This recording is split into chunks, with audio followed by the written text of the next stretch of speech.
Olá, alunos do nono ano, bom dia, tudo bem com vocês?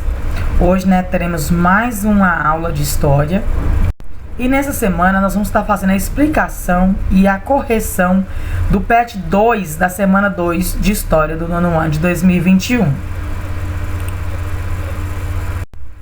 Nessa semana nós vamos estar falando sobre alguns movimentos sociais no Brasil republicano. Os movimentos sociais, no Brasil republicano. Vamos estar falando sobre a desigualdade social, os aumentos nos impostos, as necessidades não atendidas, o racismo, o medo, a insatisfação política, etc. Tudo isso foi raiz para as revoltas na Primeira República. Ao longo dos mais de 40 anos dessa primeira fase, aconteceram diferentes revoltas no campo e na cidade, e até mesmo no meio militar. Então nós vamos ver algumas revoltas sociais, que aconteceram no campo, na zona rural, e também na cidade, na zona urbana e no meio militar também. Lembrando que na aula da primeira semana nós falamos lá sobre a República Velha, vimos lá sobre o coronelismo, as práticas que era realizada pelo voto naquela época, que o pessoal era forçado a votar. Vimos também sobre a política do café com leite. E nessa semana nós vamos continuar vendo sobre esses movimentos sociais no Brasil republicano. Os movimentos sociais, primeiro, nós vamos ter a revolta federalista. A revolta federalista, que foi de 1893 a 1895, foi uma guerra civil gaúcha disputada entre os federalistas, que eram os maragatos, e os republicanos, que era chamado também como pica-paus. Os maragatos queriam a deposição do republicano Júlio de Castilho, eleito presidente do estado naquela época, e ansiava por um governo federalista. Sobretudo, com a descentralização do poder, os pica-paus, que eram os republicanos, acreditavam na consolidação do sistema republicano instalado em 1889, na centralização do poder e na modernização do país. Então nós tivemos aqui a primeira revolta que nós tivemos, a revolta federalista, que foi a Revolução Federalista. Foi uma guerra civil que aconteceu em Goiás, uma guerra civil gaúcha, disputada entre os federalistas, que eram os maragatos, e os republicanos, que era conhecido também como pica-paus. Os maragatos queriam a deposição do republicano Júlio de Castilho, que era eleito presidente do estado naquela época, e ansiava por um governo federalista. Sobretudo com a descentralização do poder, os pica-paus acreditavam na consolidação do sistema republicano, instalado em 1889, na centralização do poder e na modernização do país. Vamos também estar vendo sobre a Revolta da Armada. A Revolta da Armada foi de 1891 a 1894, ocorrida aonde? No Rio de Janeiro. Foi uma rebelião realizada pela Marinha, que na época era denominada Armada, e daí o nome deste movimento. Então, conhecido como Revolta Armada, foi uma revolta ocorrida na cidade de Rio de Janeiro. Foi uma rebelião realizada pela Marinha, que na época era denominada Armada, daí o nome do movimento. A rebelião teve início com o fechamento do Congresso pelo presidente Teodoro da Fonseca, em 3 de novembro de 1891. E termina no governo Floriano Peixoto em abril de 1994. Então nós tivemos essa revolta, que é a Revolta Armada. Nós vamos ter também os movimentos do cangaceiro. Esse movimento do cangaceiro tem alguns filmes que eu posso indicar para vocês, que vai estar também relatando isso aqui com o movimento do cangaceiro. Tem o Ato da Compadecida, que mostra lá sobre o movimento do cangaceiro. Nós temos também Lampião, o filme Lampião, que era um dos maiores cangaceiros dessa época, junto com sua esposa Maria Bonita, Temos esses filmes que podemos assistir para entender sobre o movimento dos cangaceiros. O movimento dos cangaceiros é um movimento social ocorrido no Nordeste do país, ou seja, ocorrido no Nordeste do Brasil, no século 19 e 20. Os cangaceiros eram grupo de nômades armados que viviam em bandos. Demonstrava a insatisfação pelas condições precárias em que a maior parte da população nordestina se encontrava. Era um movimento ambíguo, pois cometia crime, mas lutava a favor dos mais necessitados. Então, esse movimento, né, dos cangaceiros, nós vamos ter os cangaceiros aí. Esses cangaceiros, eles são um grupo de nômades, eles ficam em região, eles não tinham lugar totalmente fixo, eram nômades armados que viviam em bando, esse pessoal vivia em bando. Eles demonstravam que a insatisfação pela condição precária em que a maior parte da população nordestina se encontrava. Era um movimento ambíguo, pois cometia também crimes, roubos, assalto, assassinato, eles cometiam isso também, mas eles lutavam a favor dos mais necessitados lá da região nordestina. Vamos ter a Guerra de Canudos, também tem o filme de Canudos que tem o principal representando Antônio Conselheiro. Nós temos esse filme também. Indico para vocês assistir, para vocês entenderem melhor sobre essa Guerra de Canudo. Ocorreu entre 7 de novembro de 1996 a 5 de outubro de 1997. Foi travado no Arraial de Canudo, no sertão da Bahia, uma comunidade autônoma, então liderada pelo religioso Antônio Conselheiro. Canudo foi alvo das tropas republicanas, ou seja, Canudo foi alvo das tropas do governo, do presidente naquela época, várias vezes. Ao contrário dessa expectativa do governo, né, a comunidade conseguiu resistir a 4 investidas militares. Então, Canudo foi atacado 4 vezes pelas tropas militares, e mesmo assim o pessoal não tinha tanta arma, não tinha armas pesadas para enfrentar esses pessoal militares, né? Mas mesmo assim, o Canudo conseguiu resistir por 4 investidas, 4 tentativas que os militares foram para destruir Canudo. Eles conseguiram vencer essa guerra entre os militares. Somente na última expedição, que contava com metralhadores e canhões, a população apta para combater homens e mulher e rapazes foi massacradas. Então, assim, somente na última expedição, que contava com que aí os militares foram atacar Canudo já com metralhadores e canhões, então a população não estava apta para o combate, né? Homens e mulheres foram massacrados, então morreram muita gente nessa Guerra de Canudos. Vamos também ter, depois dessas guerras, desses movimentos sociais, tanto de cidades e também de campo, vamos ter uma fase aí de modernização do país. Ou seja, modernização do Brasil. O Brasil vai passar por um momento de modernização, né? Vai começar o aumento da urbanização brasileira, principalmente em São Paulo e Rio de Janeiro, com a imigração. Vieram várias pessoas de fora, principalmente para esses 2 lugares, que era São Paulo e Rio de Janeiro, em busca de condições de vidas melhores, né? Então aí vai ser um momento que vai começar a surgir o que as periferias, as favelas, porque vai começar o aumento da urbanização brasileira, principalmente nessas 2 cidades. São as primeiras cidades maiores que existiram no início da modernização, que era São Paulo e Rio de Janeiro. Também nós vamos ter a substituição da mão de obra escravizada, né? Permitiu a entrada de milhares de imigrantes. Então, com a entrada de milhares de imigrantes vindo da Europa, de outros continentes para o Brasil, né? Vai começar então a diminuir a mão de obra escrava. Vai ter uma substituição com a entrada de milhares de imigrantes. Os imigrantes vão trabalhar em fazenda, trabalhar em fábrica, e vai diminuir a mão de obra escrava. Vamos ter o crescimento gradativo da atividade industrial, então vai começar a ter indústrias instaladas no nosso território brasileiro. Nesse período vai acontecer a construção da nova capital do estado de Minas Gerais, que vai ser Belo Horizonte. Foi nesse momento que começou a construção de Belo Horizonte. Vamos ter também a remoção da população mais pobre da área central. Igual eu falei com vocês, aí que vai surgir o quê?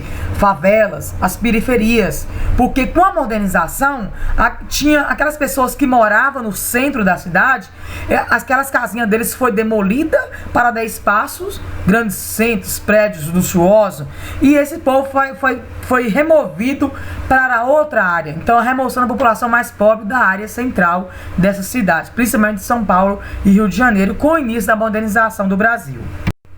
Nós vamos ter a revolta da vacina, né? A revolta da vacina foi uma revolta popular que iniciou no Rio de Janeiro, em 10 de novembro de 1904, sendo causada pela insatisfação popular em razão da campanha da vacinação obrigatória contra a varíola, que era uma pandemia que estava acontecendo naquela época, né? Uma epidemia que estava acontecendo naquela época, que era a varíola, conduzida pelo sanitarista Oswaldo Cruz, e do processo de reforma no centro da cidade, do Rio de Janeiro. A revolta causou a morte de 30 pessoas e grande destruição material no então capital do Brasil. Lembrando que a capital do Brasil naquela época era Rio de Janeiro. Então nós vamos ter essa revolta da vacina, onde que os soldados entravam na casa das pessoas, vacinando as pessoas à força, né? Então aí as pessoas tinham medo de vacinar. Eles pensavam que aquela vacina poderia ser uma coisa que estava aplicando para matar eles. Então assim, o pessoal não queria vacinar de jeito nenhum contra a varíola. E era uma pandemia que estava naquela época. Então foi obrigado a vacinar essas pessoas à força. Então por isso que é chamado de revolta da vacina. Vão ter a revolta da Chibata, né? A revolta da Chibata foi um montinho organizado pelo soldado da Marinha brasileira de 22 a 27 de novembro de 1910. A revolta organizada pelos marinheiros ocorreu em embarcações da Marinha que estava atrancada na Baía de Guanabara e foi motivada principalmente pela insatisfação dos marinheiros com os castigos físicos. Então, a maioria desses marinheiros eram negros, né? Era pessoas escravizadas. E eles estavam revoltados com os castigos que eles vinham sofrendo. Então veio acontecer esse nome da revolta da chibata, porque eles recebiam vários castigos físicos, várias chibatadas. Então por isso o nome de revolta da chibata. Foi uma revolta, né? Organizada pelos soldados da Marinha brasileira, de 22 a 27 de novembro de 1910. A revolta organizada pelos marinheiros ocorreu em embarcações da Marinha, que estava atrancada na Baía de Guanabara, e foi motivada principalmente pela insatisfação dos marinheiros com os castigos físicos que eles vinham sofrendo. Vão ter o movimento operário brasileiro, né? Esse movimento operário brasileiro ocorreu em 1906, com o primeiro Congresso Operário Brasileiro, que reivindicava a jornada máxima laboratorial diária de 8 horas a 7 horas, né? Trabalhada. Entre 1917 e 1920, o país foi acometido por cerca de 60 greves na capital federal e cerca de 100 greves em São Paulo. Então, entre 1917 a 1920, o nosso país, o Brasil, foi acometido por cerca de 60 greves. Na capital federal, cerca de 100 greves em São Paulo. No ano de 1917, em São Paulo, ocorreu a greve geral de 1917. Os operários brasileiros, inspirados pela Revolução Russa, em 1922, fundaram o Partido Comunista Brasileiro, que é o PCB. Então nós vamos ter a revolta dos operários.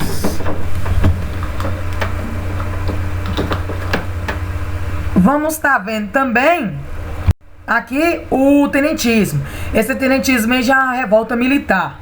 Então nós falamos lá os conflitos do campo, conflitos da cidade e os conflitos entre mesmo o meio militar. Nós vamos ter o tenentismo.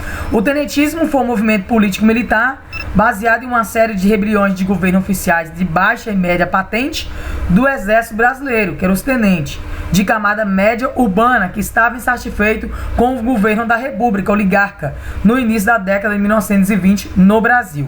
Então nós vamos ter aí também um movimento tenentista. Então nós vamos ter a Revolução de 1930, né? A situação interna brasileira, aliada à crise econômica mundial, iniciada em 1929, acabou desencadeando na tomada de poder liderada pela elite desistente, a burguesia e a urbana, e apoiada pelos tenentistas. No final de 1930, na chamada Revolução de 30, o último governo oligarco é derrubado, né? Então o movimento tenentista ele consegue derrubar o poder oligarca. E Getúlio Vargas, candidato derrotado na última na eleição anterior, candidato a presidente da República nessa época, em 1930. Então os tenentes conseguem derrubar o poder oligarca. E Getúlio Vargas, candidato derrotado na última eleição, na eleição anterior, ele candidata a presidente do Brasil. Era Vargas. Getúlio Vargas consegue vencer as eleições e ficou de 1930 a 1945. A Era Vargas foi um período iniciado em 1930, após a Revolução de 1930, e finalizado em 1945, com a deposição de Getúlio Vargas.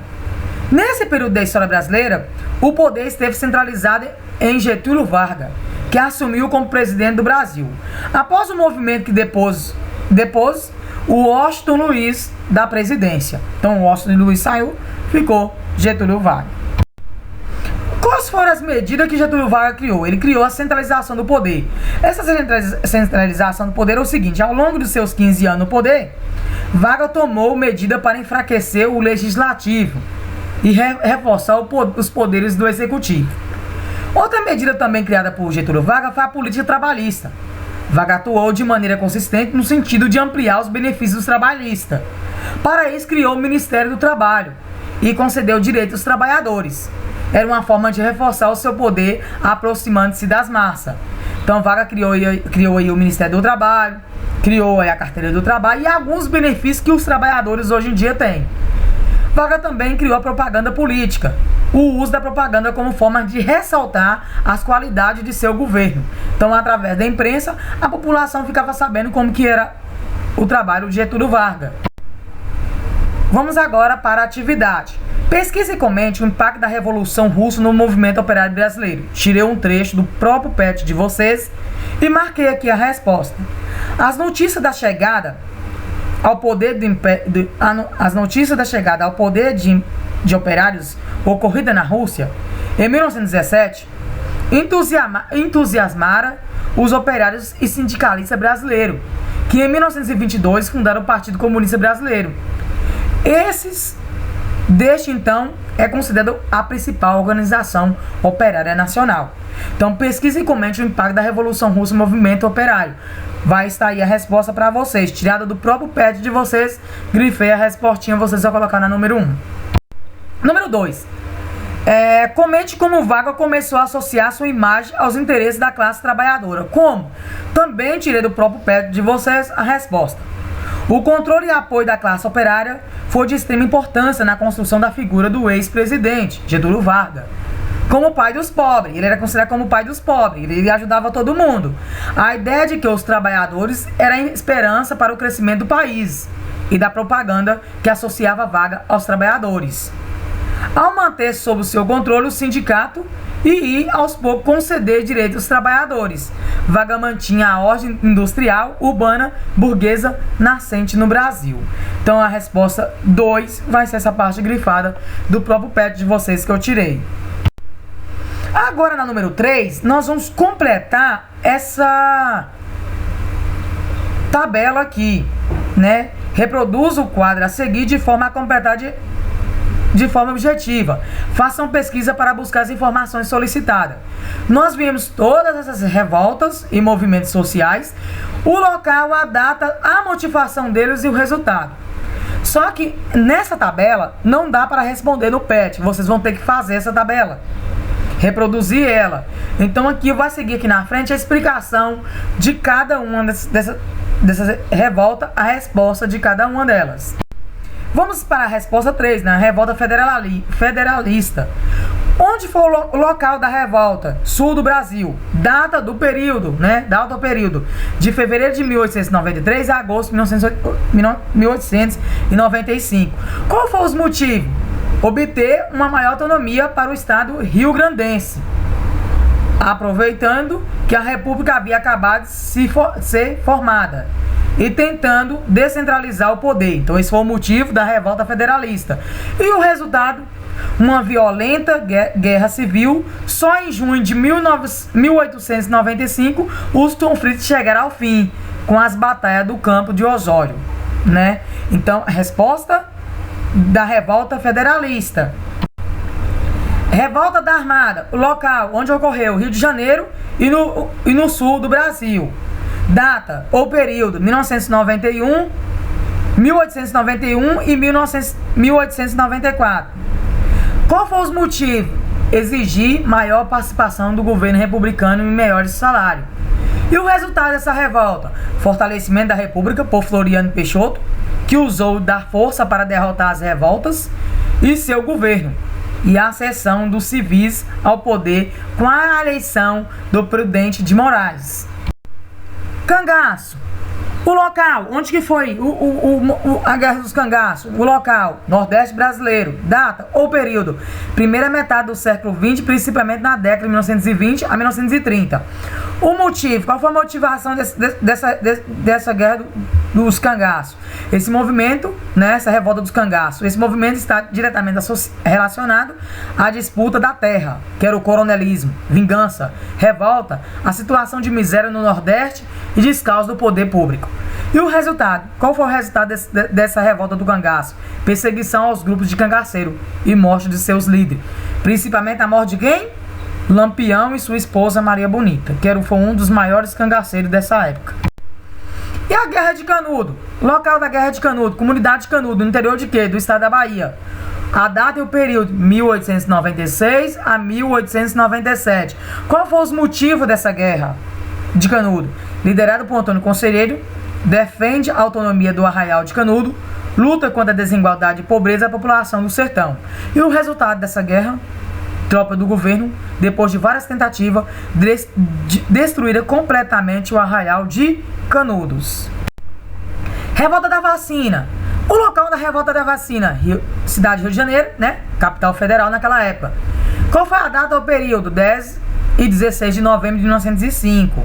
Qual foi os motivos? Luta contra a lei que obrigava a vacinação, mas também possui um contexto de insatisfação com as reformas urbanas da cidade. E o resultado?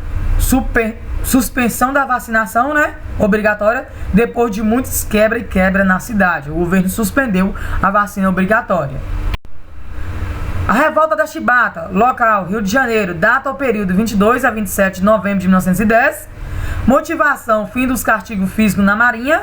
E o resultado, fim dos castigos físicos, porém os participantes do movimento eram perseguidos. Movimento tenentista, local, quartéis distribuído pelo território nacional, a data, início da década de 1920. Qual foi a motivação desse movimento tenentista? Fim, normalizar os processos e atos políticos brasileiros. E o resultado? Diversos movimentos se originaram do tenentismo, entre eles a coluna Preste e a coluna de Manaus. Vamos agora para a questão 4, lembrando que essa explicação anterior ia para vocês completar a tabela da 3. Vamos agora para a questão 4. O Estado Novo reconheceu os triunfos da década de 30, ao impor com todo o esplendor essa extraordinária transformação do direito de organização e ação coletiva e meio de identidade entre poder, lei e sociedade.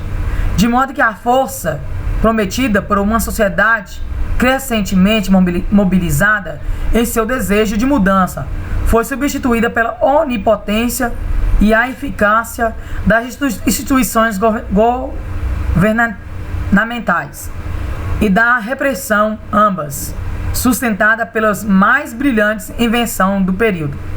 O espetáculo da identidade entre Estado e povo, entre o chefe do Estado e seu povo. Escolha o título mais adequado para esse texto. Marquei para vocês aí, letra B, o poder da propaganda política. Fim da nossa explicação e bons estudos.